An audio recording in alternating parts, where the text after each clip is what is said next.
सो आज it is going to be a mixed bag. चलो हम क्वेश्चंस लेते हैं। अब I know if my toddler is just dramatic, मतलब ड्रामा कर रहा है और एक्चुअली सिक। रोज सुबह स्कूल जाने से पहले पेट में दर्द होता है। ओके सी टॉडलरहुड में दो तीन चीजें हो रही होती है, पेट दर्द। एक तो जो पॉटी आने की सेंसेशन होती है, जो हमें पता है कि भाई पॉटी आ रही है, ये फीलिंग है, वो बच्चों को कई बार दर्द की तरह फील हो सकता है, मतलब उनका इंटरप्रिटेशन है।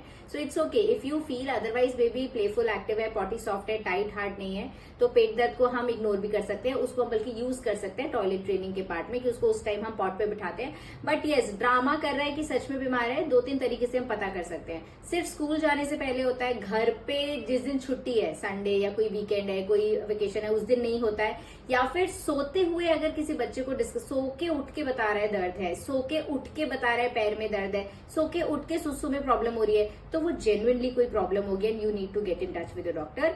इंप्रेशंस यूजुअली नींद में सारे वॉश ऑफ हो जाते हैं। एक्टिंग बच्चा नींद में नहीं करता, जागते हुए करता है। और हाँ, यू नीड टू सी कि वो सिर्फ स्कूल डेज पे हो रहा है कि अदरवाइज भी हो रहा है। At what age do kids start wiping their own butt? अच्छा 4 to 5 years यूजली, बट हाँ 6 साल तक भी हम वेट कर सकते हैं। बट वो तुम जितनी अपॉर्चुनिटी दोगे उतनी जल्दी बच्चा सीखता है।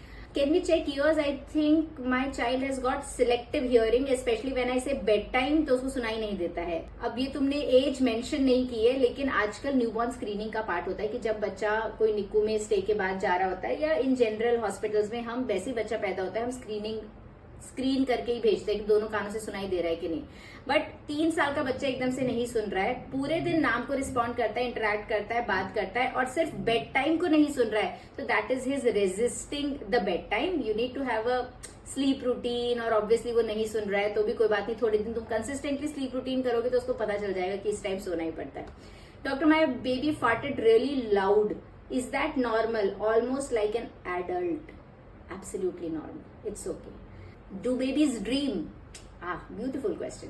सो बहुत ज्यादा स्टडीज नहीं हुई है छोटे छोटे बच्चों को कौन एमआरआई में डाल रहा है और चेक कर रहा है, लेकिन हाँ अराउंड 3 years जब बच्चा 2-2.5 साल का भी जब बच्चा बोलने लगता है, बात करने लगता है, बताने लगता है, तो बहुत सारे बच्चे अपने इंप्रेशंस बताते हैं। या जब बच्चे बोलना शुरू करते हैं, दिन में जो बोल रहे होते थे, जो उन्होंने सीखा होता था, वो रात में भी बोल रहे होते हैं, तो हमको लगता है कि शायद वो सेम चीज जो इंप्रेशंस दिन के वो दोबारा रिप्ले हो रहा है उनके ब्रेन में, तो they speaking out the same thing.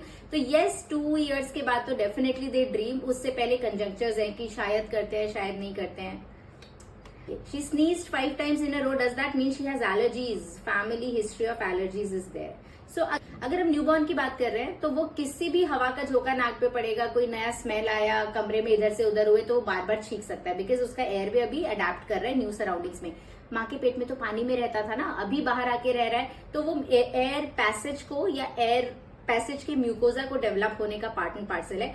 हाँ, अगर ये 4 साल का बच्चा कर रहा है और कंसिस्टेंटली आप नोटिस करते हो कि every morning when they get up they sneeze multiple times, nose block रहता है, मुंह खोल के रात में सोता है, रानी नोज, नाक में खुजली चलता रहता है, then yes, we need to see of allergies and family history. So yes, get in touch with the doctor. If my baby burps like an adult, that is also normal.